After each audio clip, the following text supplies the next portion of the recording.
তো আমার নবীজিকে যদি রাখাল বলেন, আমার নবীজির শানে বেয়াদবি হয় কি হয় না? জোরে কোন হয় কি হয় না? আমার সুহাতা গ্রামের ভাই বাবারা, আপনাদেরকে পায়ের মধ্যে হাত রেখে বলবো, আগে আপনারা ঈমান ঠিক করবেন। মদিনার নবী কামলেওয়ালা নবীজির মহব্বতটা অন্তরের মধ্যে ধারণ করবেন বাজান। কবরের মধ্যে গিয়ে আপনার শান্তি আছে, হাসরে আপনার শান্তি আছে, মিজানের মধ্যে গিয়ে আপনার শান্তি আছে, ফুলসিরাতের মধ্যে আমার মদিনার নবীর মহব্বত যদি দুনিয়ার জমিনে ধারণ করতে পারেন বাজানা, আল্লাহ তাআলার দরবারে যখন আটকায়া যাবেন, আমার আল্লাহ তাআলা যখন আপনাকে বিচারের সামনে নিয়ে যাবেন গো, আমার মদিনার নবী কামলেওয়ালা আপনাকে শাফাআত কইরা জান্নাতে নিয়ে যাবে। জোরে কোন আমার নবীর ক্ষমতা আছে না নাই? আমার নবীকে এই ক্ষমতা দিয়েছেন যিনি, তিনি কে? আর একটু জোরে কোন, যিনি দিয়েছেন তিনি কে? ও বন্ধু, গভীর মনোযোগ, অন্তরের মধ্যে কানটা লাগায়া শুনেন। বলতেছিলাম আমার নবী কামলেওয়ালা নবীজির সাহাবী হযরত সাদ ইবনে মুআজ রাদিয়াল্লাহু তাআলা আনহু মদিনাতুল মুনাওয়ারার কোন একটা রাস্তা দিয়ে তিনি হেঁটে যাচ্ছেন। হঠাৎ করে তিনি শুনলেন এক ইহুদি আমার নবীজির শানে বেয়াদবি করলেন, আমার নবীকে রাইনা বলে ডাক দিছে। জোরে কোন কি বলে? রাইনা বলে ডাক দিছেন। সাদ ইবনে মুআজ তো আমার নবীজির নিজের জানের চেয়ে বেশি ভালোবাসে। আমার নবীকে নিজের জানের চেয়ে বেশি না ভালোবাসলে ঈমানদার হবেন না। সুতরাং আমার নবীর শানে কোনো কাফের যদি বেয়াদবি করে, নামদারি কোনো মুসলমান যদি আমার নবীজির শানে বেয়াদবি করে, হাত দ্বারা সর্বপ্রথম বাধা দিবেন। যদি তাও করতে সক্ষমতা না পোষণ করেন, অক্ষম হলে আপনার জবান দ্বারা তাকে নিষেধ করবেন। যদি তাও না পারেন, অন্তর দ্বারা তাকে ঘৃণা করবেন। নবী বলতেছেন এটাকে ওয়াযালিকা আদআফুল ঈমান, ঈমানের দুর্বল প্রকাশ বলা হয়। বাজান, আমার মদিনার নবী কামলেওয়ালা নবীজির সাহাবী হযরতে সাদ ইবনে মুআজ রাদিয়াল্লাহু তাআলা আনহু মদিনাতুল মুনাওয়ারার রাস্তা দিয়া হেঁটে যায়। তিনি আবার শুনতে পারলেন নবীকে এক ইহুদি রাইনা বলে ডাক দিছে। তিনার তো মনের মধ্যে শান্তি লাগে না। তিনি আবার ইহুদির সামনে ডাক দিয়া বললেন, ইহুদি, আমার মদিনার নবীর শানে কেন বেয়াদবি করলি? ও ইহুদি, ও ইহুদির বাচ্চা ইহুদি, মদিনার নবীর শানে বেয়াদবি করার ক্ষমতা দিল কেডা? তোমার এত পাওয়ার দিল কে? আমার নবীজির শানে রাইনা বলে ডাক দেওয়ার ওই রকম তোমারে ক্ষমতা দিছে কে? এত বড় সাহস তোমারে কে দিয়েছে? আমার নবীজির সাহাবী এরকম ভাবে যখন বললেন, এবার ইহুদি কথাটা একটু ঘুরাইয়া বললেন, আমি তো তোমাদের মুহাম্মদকে এরকম কিছু বলি নাই। নাউজুবিল্লাহ কোন উদ্দেশ্য আমার নবীকে বললেন, কিন্তু যখন সাহাবী পেশ দিয়া ধরলেন, বলে যে আমি মুহাম্মদ সাল্লাল্লাহু আলাইহি সাল্লামকে এই কথা বলি নাই, আরেকজনকে বলছি। নাউজুবিল্লাহ কোন।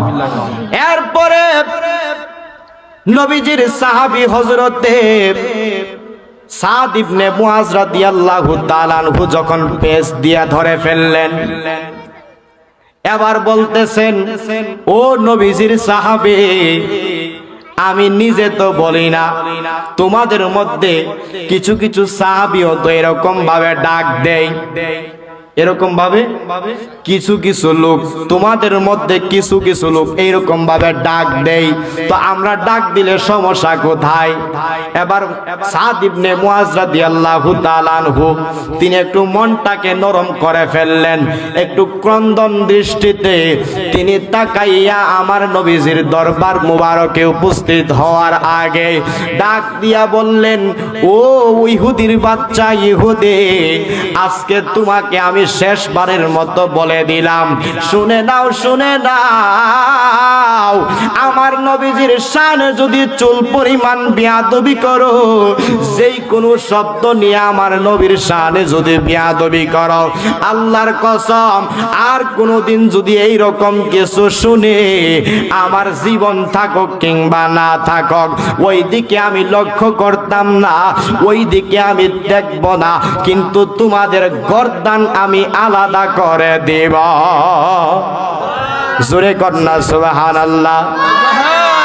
এবার হযরতে সাদ ইবনে মুআজ আমার কামলেওয়ালা নবীজির কদম মুবারকে উপস্থিত হলেন। নবীজির দরবারে গিয়া আরজ করতে লাগলেন, ইয়া রাসূলুল্লাহ, নবী গো, ও মায়ার নবী, নূরের নবী, ইয়া রাসূলুল্লাহ, নবীজি আপনি নবী কামলেওয়ালার শানে এরকম ভাবে ডাক দিছে, আমার আল্লাহ, আমার নবীজি একটু স্তব্ধ হলেন, নবীজি একটু চুপ করে থাকলেন। আমার আল্লাহ তাআলা তো পছন্দ করেন নাই আমার নবীজি চুপ থাকবে, সেটা তো আমার আল্লাহ তাআলা সহ্য করতে পারে না। সরাসরি ডাক দিয়া বলতেছেন, জিবরাইল যা যা, আমার মদিনার নবী কামলেওয়ালার কাছে আয়াত নিয়ে চলে যা।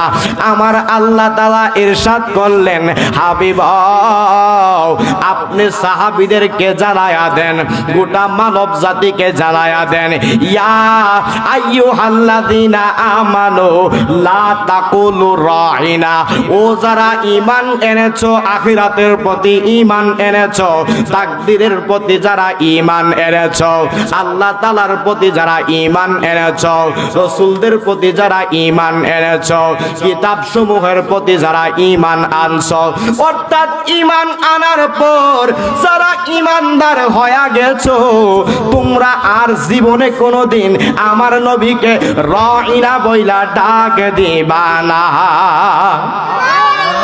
আর একটু জোরে কন্যা সুবহানাল্লাহ। তাইলে আল্লাহ তাআলা কি বললেন? আমার নবীকে রাইনা বলে ডাক দিবা না, কারণ এটার মধ্যে বিয়াদবির প্রকাশ পায়, ঠিক কিনা কম? একজন টান দিয়া বলবে, আরেকজন টান ছাড়া বলবে, অর্থাৎ মনের মধ্যে কু উদ্দেশ্য নিয়া ডাক দিবে, এটার মধ্যে একটা বিয়াদবি প্রকাশ পায়, ঠিক কিনা বলুন? তো এই জন্য আল্লাহ তাআলা বললেন, জীবনে কোনোদিন আমার হাবিবকে রাইনা বলে ডাক দিবা না। যদি ঈমানদার হও, ফাকুলু উনজুরনা ওয়াসমাউ, আমার নবীকে বলবা, উনজুরনা ইয়া রাসূলুল্লাহ, উনজুরনা ইয়া নবী আল্লাহ, উনজুরনা ইয়া হাবিব আল্লাহ, ও মায়ার নবী, ইয়া রাসূলুল্লাহ, ও আল্লাহর রাসূল, আপনি আমাদের প্রতি কৃপা দৃষ্টি রাখুন। হাত তুলে বলি সুবহানাল্লাহ। মহব্বতের আওয়াজে কো সুবহানাল্লাহ।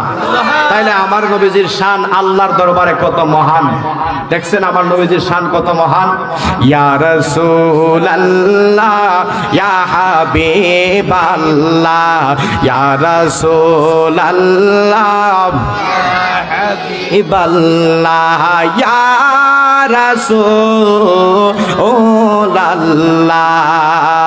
তুমি জীবন, তুমি মরণ, আধার ঘরে তুমি আপন, তুমি জীবন, তুমি মরণ।